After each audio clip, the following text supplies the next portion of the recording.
Smatra se da je špinat samonikla biljka iz jugozapadne Azije, a prvi put se uzgaja u Perziji. U današnjem videu ćemo vam reći sve o uzgoju ove biljke i njegovim izvanrednim dobrobitima. Špinat najbolje raste u svježim uslovima uz temperature od 16 do 18 stepeni, pa je i sada pogodno vrijeme za njegovu sjetvu. Dobro uspijeva na svijetlom mjestu, ali je bolji u sjeni na vlažnom tlu ukoliko je vrt vruć i sunčan. Prije sjetve možete namočiti sjeme preko noći da ubrzate klijanje koje otprilike traje uglavnom oko 5 dana.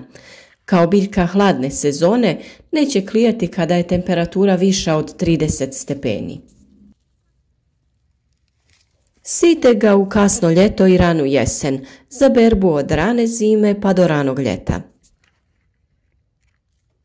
Sije se na konačno mjesto na udaljenost od 2,5 cm između biljaka i dubinu od 1 do 2 cm, a u redove udaljene jedan od drugog 30 cm. Prorijedite na 15 do 25 cm kada su biljke dovoljno velike za rukovanje. Ona može biti i usjev koji se stalno vraća. Špinat treba bogato plodno tlo koje zadržava vlagu, pa po potrebi ukopajte dobro razgrađene organske tvari prije sadnje. Na siromašnijim tlima listovi su malo i gorki, a biljke su sklone ranom cvjetanju. Idealna pH vrijednost tla je između 6,5 i 7,5. U kisela tla potrebno je dodati vapno.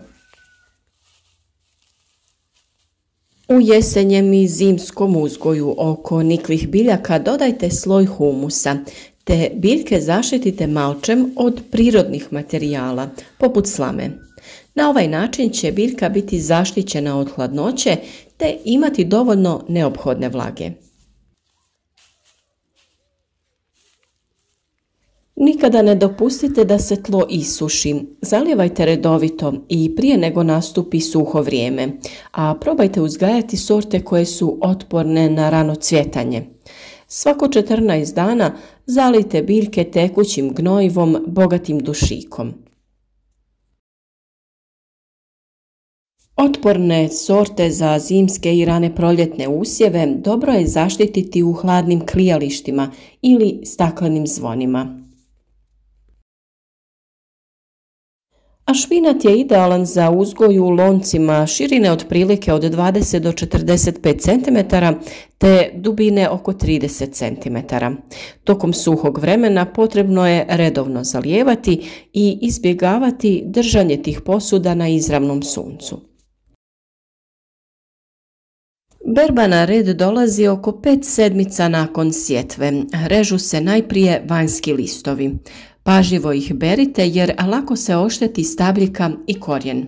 Ukoliko do toga dođe, izvucite cijelu biljku i ponovno ju posijte. Listove koristite svježe ili ih možete zamrznuti. Operite ih i čuvajte u hladnjaku do 2 dana.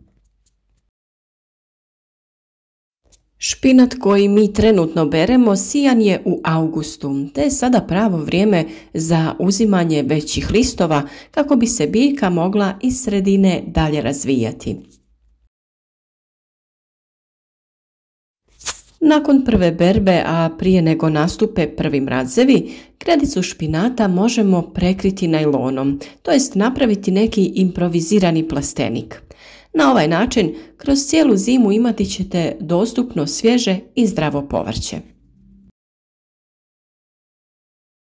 A s obzirom da ova biljka voli hladnije vrijeme, još uvijek nije kasno za njegovu sjetvu. Mi smo novu sjetvu obavili prije nekoliko dana i za 3 dana su se već pojavile mlade biljke. Ukoliko su u zatvorenom prostoru, to jest plasteniku, moći ćemo sve do aprila uživati u mladim listovima špinata.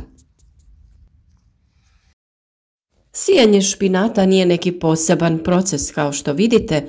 Nakon prvobitne pripreme zemljišta ja nisam čak koristila nikakav alat, nego samo sa rukom napravila udubljenje i lagano rasula sjeme. Kod sjetve idem uvijek malo gušće u slučaju da neko sjeme ne bude dobro i ne nikne, a ako nikne pregusto uvijek možemo prorijediti biljke ili dio presaditi na neko drugo mjesto. Špinat je toliko zdrav da ima neko dobro djelovanje za gotovo svaki dio vašeg tijela. Bilo da ga stavljate u smutije ili ga radite na salatu, špinat je odličan izbor za dostizanje posebnog dnevnog unosa povrća. Osim što je ukusan, on je prepun nutrijenata.